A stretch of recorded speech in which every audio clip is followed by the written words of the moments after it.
My husband worked remotely. Quiet. Professional. One afternoon, police knocked on our door. "We got a report you're running an illegal cryptocurrency server from this residence." "What?" We had no idea. "Turns out our neighbor filed the complaint, said my husband was probably laundering money and using our kids as a cover. We found out because he bragged about it at a block barbecue. Had to teach him a lesson. Always looking smug in those Zoom calls." My husband Kyle works from home. He's in cybersecurity. Been doing it for over 10 years. Smart, calm, not loud. He keeps his head down. Does his job. He's one of those people who never says more than he has to. He works in the guest bedroom. It's his home office now. Always wearing his headset, button-down shirt, looking clean and professional even at 7 a.m. calls with clients, team meetings, code reviews. He's good at it.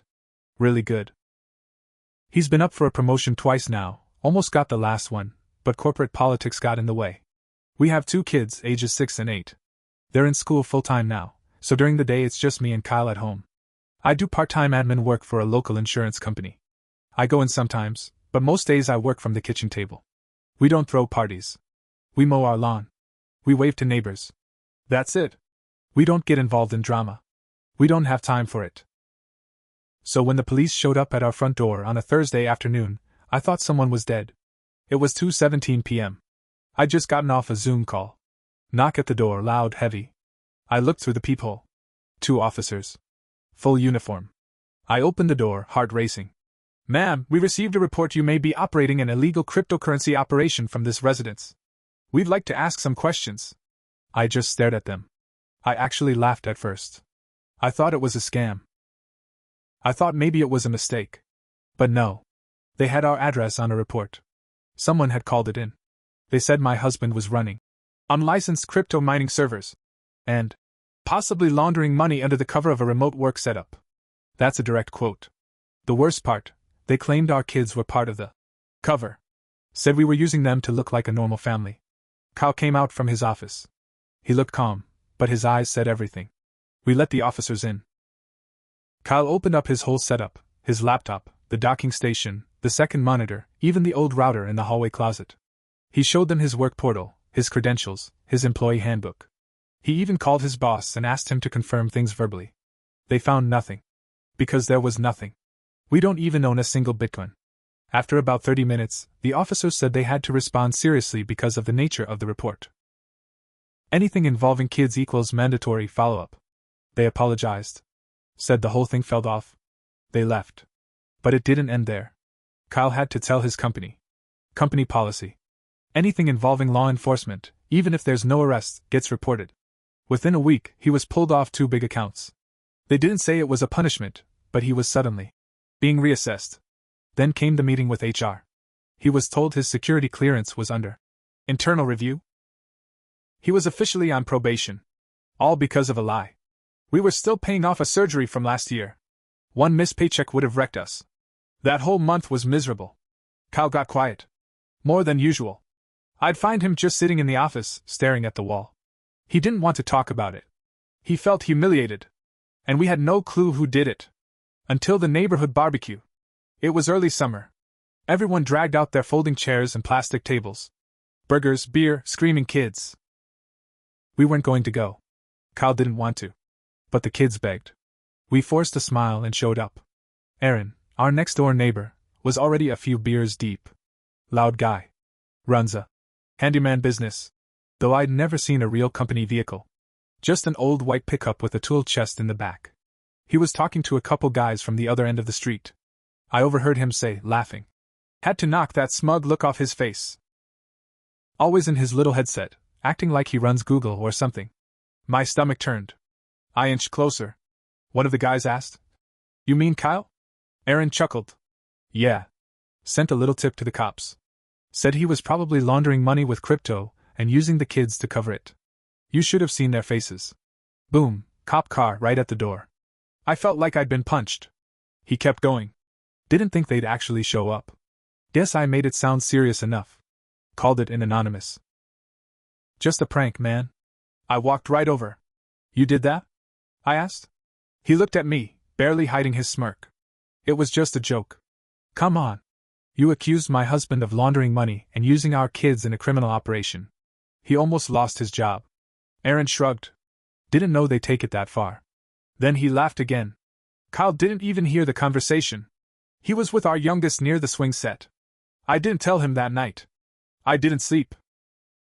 I stayed up thinking about how to make Aaron feel it. Not just pay. Really feel it. I started planning. It started with research. I wanted to destroy him the same way he tried to destroy us, quietly, without warning, and completely. Aaron's handyman business had a name. Iron Pine Property Services. I looked it up on the Oregon Secretary of State website. Guess what? Expired license. No business insurance listed. No electrical certification. No plumbing license. No bonding. He was offering services he legally couldn't perform. I found reviews on old Facebook posts that were hidden. Stuff like, he installed an outlet and now half the room shorts out. Or, he reran copper pipes and the wall leaked for a week. This guy was a walking lawsuit waiting to happen. So I made a burner Facebook account. Took a week to build it out. Added friends. Joined local home improvement groups. Made it look like a real person. Then I started dropping comments on Aaron's business posts. Is this the guy who caused that electrical fire last year?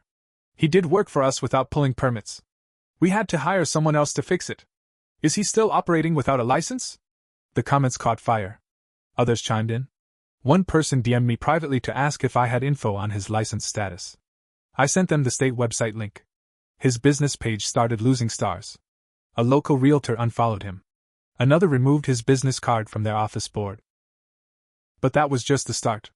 I filed a report with the Oregon Construction Contractors Board. Anonymous tip. Contractor performing unlicensed electrical and plumbing work, possibly evading permits and endangering homeowners. 2 weeks later, he got inspected during a job. Failed.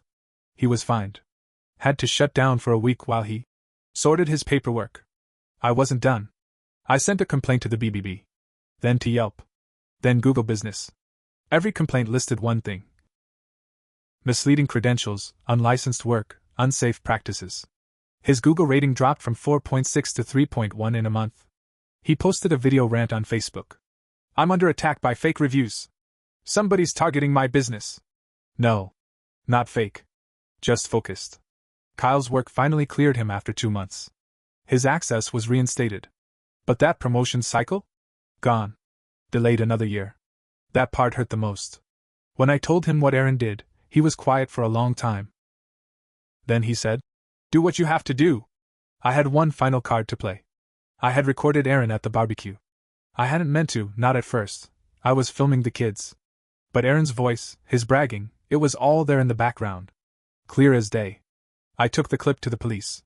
I filed a formal complaint. Filing a false police report is a misdemeanor in Oregon. They listened. Took a statement. Followed up. And then one morning, a cruiser pulled up in front of Aaron's house. I watched from behind the blinds. They took him out in cuffs. He didn't go to jail. But his mugshot showed up online. His wife? She didn't even know. When she found out, she came to our door. Tried to explain it was a bad joke, and that Aaron didn't mean harm. I told her the truth. He tried to ruin my husband's life. He used our kids as part of a lie. And now, he was going to live with the consequences.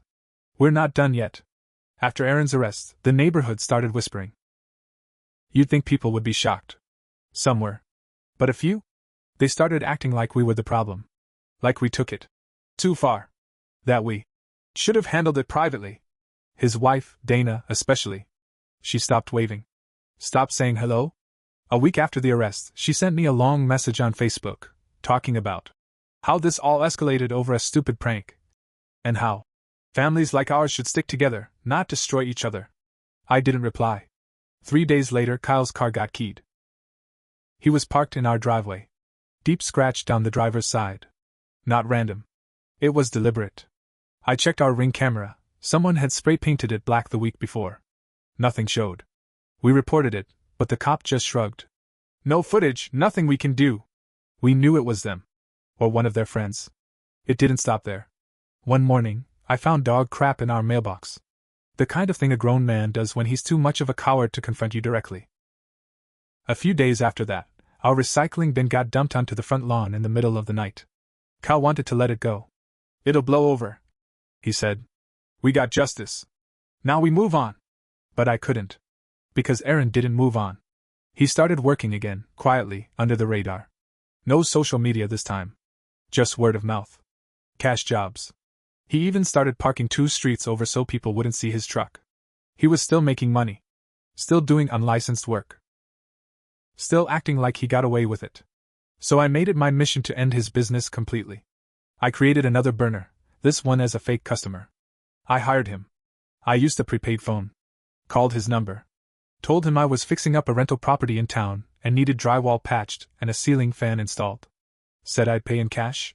He showed up. Same truck. Same cocky grin. He had no clue who I was. He walked in, looked around the fake rental, my cousin's house, empty for a remodel, and gave me a quote. No paperwork. No contract. No receipt.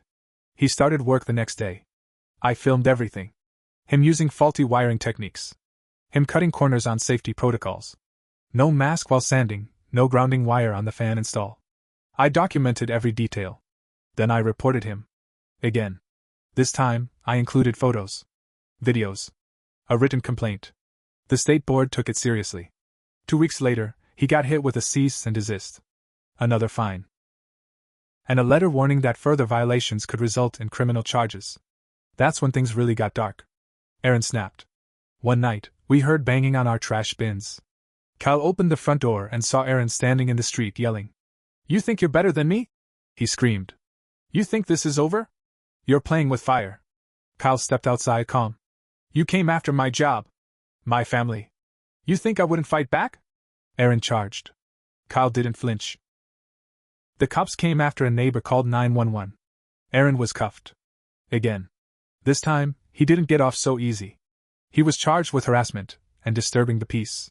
A judge gave him a restraining order. Told him to stay 500 feet away from our property. We had peace for a little while after that. But Dana? She didn't leave it alone. She went around the neighborhood telling people I entrapped her husband. That I was some obsessed psycho wife who couldn't let go. That we ruined a good man over a misunderstanding. Some people bought it. One neighbor told me flat out. You could have handled this without turning it into a war. That's when I stopped caring about their opinions. Because none of them saw what I saw. The fear in my kids' eyes when cops came to our house. The quiet sadness on my husband's face when his job got ripped from under him. The mailbox full of dog crap. This wasn't over. Aaron was losing everything. His business. His freedom. His reputation.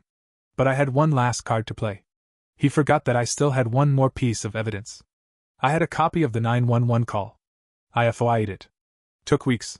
But when it arrived, it proved something big. Aaron didn't just make one call. He made 3 separate calls to the police in the week before they came. Each time, he added more lies. Said he saw multiple computer towers in the living room. Said our kids were locked in their rooms all day. Said Kyle never left the house and was probably trafficking online. He used words like urgent and potential child abuse. He didn't just file a prank tip. He tried to set us up as criminals. I took that recording straight to the county prosecutor's office. They reopened the case. And this time, it wasn't a misdemeanor they were looking at. The prosecutor's office didn't say much at first. They just thanked me for bringing the new evidence and said they'd look into it. But something had changed. This wasn't just some nosy neighbor calling in a noise complaint. These were intentional, escalating false claims, on record. One of them even mentioned possible child endangerment. That made it a big deal. A few weeks later, we got a knock on the door. Again. But this time, it was a plainclothes investigator. Not local PD, county level. He showed me his badge, then politely asked if we could talk. He wanted to know everything. From the first visit by police, to the barbecue where Aaron bragged, to the Facebook messages from Dana, to the harassment, to the restraining order. All of it. He took notes. Asked for the video I'd taken. Asked for a copy of the 911 call log. I gave him everything. Before he left, he looked me straight in the eye and said, "This guy made a big mistake dragging your kids into it." He left. That was the last I heard from them for a while. Meanwhile, Aaron was spiraling. We heard from another neighbor that he tried to get a job with a big home remodeling firm in town, but they turned him down because of his record. He was furious. Said it was all lies and internet rumors. Then Dana lost her job. She worked as a receptionist at a local dentist's office. Small place. Family run. They didn't say why they let her go, but one of the dental hygienists lives on our street. She told me Dana kept bringing up the revenge plot and harassment from neighbors during patient appointments. People complained. That same week, they pulled their kids out of school. I felt bad for them, the kids. They didn't do anything wrong. They were young, confused, probably scared. But I didn't feel bad for Aaron or Dana. They brought it on themselves. Every inch of it. And just when I thought it couldn't twist any further, it did. One morning, a black SUV pulled into our driveway. Two men stepped out. Suits. Not cops. They introduced themselves. They were private investigators, hired by Aaron. "You're being accused of defamation, entrapment, and intentional interference with business," one of them said. I stood there stunned. They handed me a letter. Aaron was suing us. Civil court.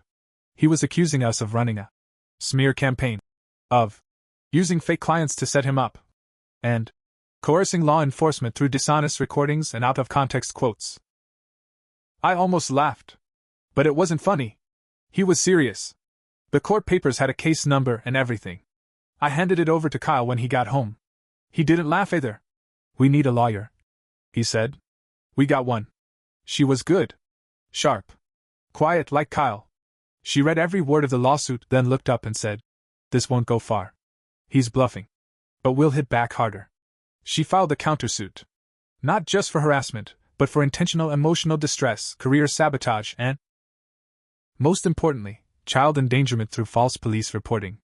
We added every document, every video, every message, the 911 calls, the ring footage of Aaron screaming in the street, the quotes he said at the barbecue, the financial damage to Kyle's job and reputation. But the best twist? She subpoenaed Aaron's phone records. That's when things blew open. Because Aaron hadn't made those false 911 calls from a burner phone like he probably thought we believed. He used his personal phone. And the record showed something else, texts between him and a buddy across town. The texts weren't encrypted. Just regular messages. One of them read, "Dude. Just sent another one. Told them I saw wires everywhere and the kids looked pale lol. This is gonna be hilarious." Another said, "If they get raided I'm gonna film it. That guy needs to be knocked down a peg." Another, "Don't worry. It's anonymous. Nobody will trace this back." The county prosecutor got a copy of the records. Within 48 hours, Aaron's criminal case was upgraded. Now it was 2 counts of filing false reports with malicious intent, 1 count of attempting to manipulate law enforcement, and, because he used our kids in the lies, child endangerment by way of fraudulent accusation. Felonies. He was arrested at home. No warning this time. No quiet conversation on the porch. Full cuffs. Squad car. Dana screaming at the officers. That night, I got another Facebook message from her. Just one line. "You ruined our lives." I stared at the screen for a long time before typing back. No. He did. And I meant it. Aaron's trial took nearly 6 months to start. The DA wanted it tight. They collected more than just the 911 call logs. They got bodycam footage from the cops who came to our house. Internal call notes. Audio transcripts. Even a report from Kyle's employer that detailed the financial damage done by the false accusation. Aaron's lawyer tried to argue it was a misunderstanding blown out of proportion. That he didn't mean for police to actually act on it. That it was all a joke. The jury didn't laugh. What really sank him was the kids. My kids. The prosecutor played the audio in court. The part where Aaron said we were probably using the kids as a cover for criminal activity. That line hung in the room like a bad smell. He was found guilty on all counts. He got 2 years probation, 6 months of house arrest, and a court-ordered psychiatric evaluation. But the real punishment? The felony on his record. No more business license. No more contracting work. No more handyman jobs under the table without risk of jail. And then came our civil case. We didn't just win, we leveled him. The court awarded us a 6-figure settlement. Enough to cover the damage to Kyle's career, therapy for our kids, legal fees, and then some. Aaron didn't have it. Not even close. So the court placed a lien on everything he owned. His truck. His tools. Their house. They fought it. Dana tried to file bankruptcy. Claimed harassment. Claimed she was a victim. But the judge wasn't buying it. She'd sat through the same evidence. The same messages. The same smug audio clips where Aaron laughed about teaching Kyle a lesson. Aaron and Dana had to sell the house. They moved in with Dana's sister an hour away. Last I heard, Aaron was bagging groceries under a different name, because no one in town would hire him. Word spreads fast in a place like Bend. But here's where it gets real. After everything, I changed. I wasn't proud of that part at first. I had spent months plotting, recording, posting, documenting. I told myself it was justice. I believe that. I still do. But I also felt something else creeping in. Control. That quiet power of watching someone try to hurt you and turning every step of theirs into a landmine. It didn't stop with Aaron. 2 months after the civil case closed, I found myself reporting a different contractor to the city for skipping permits. It wasn't even my job. I didn't know the people involved. I just overheard something at a coffee shop, looked up the guy's name, and filed a tip. That's when Kyle sat me down. "You okay?" he asked me, real quiet. "Yeah," I said. "Why?" He looked at me like he was seeing me for the first time in a while. "You're still fighting. And there's nobody left." That hit hard. He wasn't wrong. The thing about revenge is, it tastes right while you're eating it. But it doesn't go away when the plate's empty. So I started therapy. Not for stress. Not for what Aaron did. For what I became. I had turned into someone who couldn't breathe unless I was in control.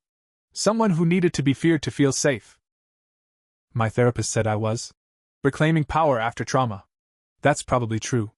But I also knew I'd crossed the line more than once. I wasn't ashamed of destroying Aaron. He earned every bit of it. But I was ashamed of how good it felt to keep destroying even after the threat was gone. So I stepped back. Got help. Refocused. Kyle got his promotion the following year. His company even gave him a formal apology. The HR rep who mishandled his case was quietly moved to another department. Our kids? They're doing better. It took time. They don't ask about the day the police came anymore. They smile again. And me? I stopped reporting strangers on burner accounts. I stopped tracking people down for rumors. But I did start something new. I launched a nonprofit that helps people clear false criminal accusations from their records. Real stories. Real damage.